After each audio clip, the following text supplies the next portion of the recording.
காட்டுங்க பாப்போம் அதை. பாருங்க உள்ள எல்லாம் ஒரு ஓட்டமாயா இருக்கு பாருங்க. கடல் குச்சி மாதிரி தெரியுது. இதெல்லாம் இன்னும் கொஞ்சம் பெருசாகும்னு நினைக்கிறேன்.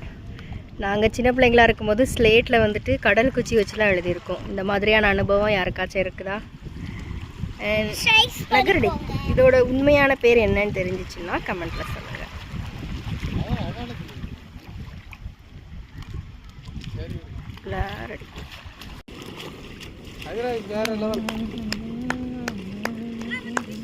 இப்போ நம்ம சால மீன்